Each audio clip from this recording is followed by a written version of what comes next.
Bonjour, j'espère que vous allez tous bien. Alors, ce matin, nous allons revenir sur le cours, le chapitre des suites numériques et les suites géométriques.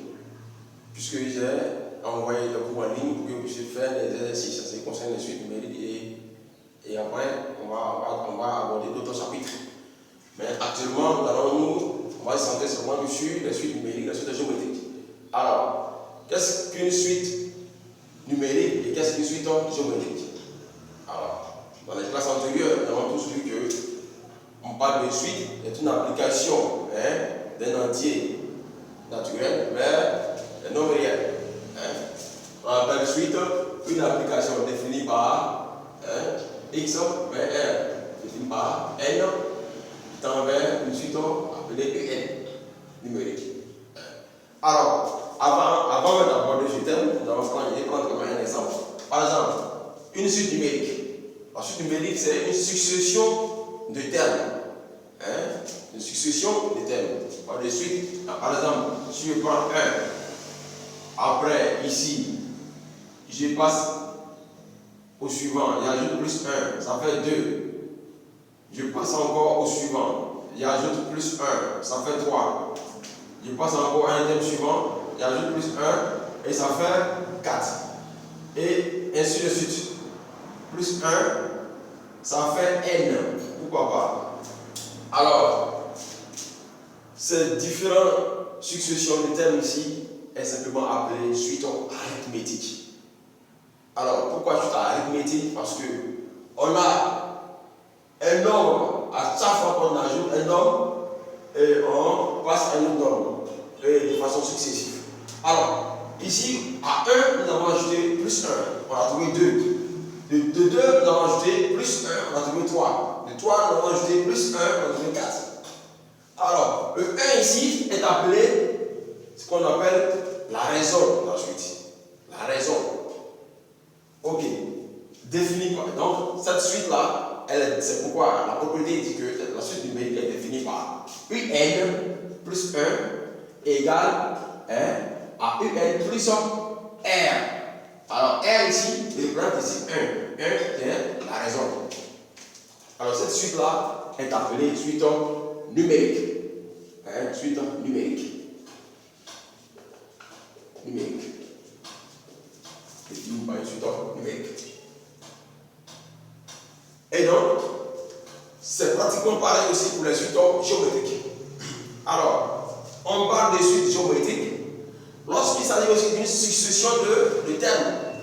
Mais cette fois-ci, nous n'allons pas faire de l'addition. C'est le même principe. On ne change pas. Alors, on revient. Je vais passer par là. Ok. C'est le même principe pour les suites géométriques. En géométrie, nous n'avons pas. Par exemple, je passe par. Je prends 4. Ici, dans la suite géométrique, il s'agit maintenant d'une succession par multiplication de termes. Alors, multiplié par 2, nous avons ici 8. 8 multiplié encore par 2, ça fait 16. Ça va? Et 16 encore, multiplié par 2, ça fait 32. Et ainsi de suite. Ça va? Et donc, tout part d'une succession de termes. Comme nous l'avons vu dans la suite numérique. Succession de termes. Mais la différence est qu'au niveau de la suite numérique, nous passons par une multiplication, un coefficient. Alors, et ce coefficient qui est ici, elle est aussi appelée raison.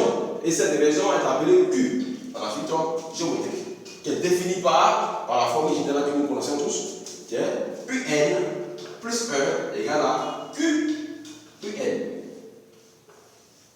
Alors, Q ici est appelé la raison de la suite numérique. Et donc, revenons maintenant à notre cours. Ici, nous avons la suite numérique. Comme il le disait, la suite numérique est définie par, c'est une application d'un ensemble vers un réel, x, x vers un réel tel que défini par n, issu UN. Alors, mais faites beaucoup attention par rapport aux définitions des suites, parce que nombreux des étudiants font souvent conforme souvent ce qu'on appelle la suite, et une série de termes de rang n. Alors ici, cette parenthèse-là est notée suite UN, est appelée suite UN. Et le U sans parenthèse est appelé terme de rang n. Ok. Petit a, suite de type UN est égal à f de n. Là, c'est le type UN est égal à f de n. Ici, c'est une suite qui est représentée sous forme d'une fonction. Voilà, c'est pratiquement comme une fonction. Ici, c'est comme si on définait UX est égal à f de x. On a appelé seulement le x par n. Mais c'est vraiment que c'est défini. Généralement, on appelle ça la formule explicite de la fonction de la suite UN.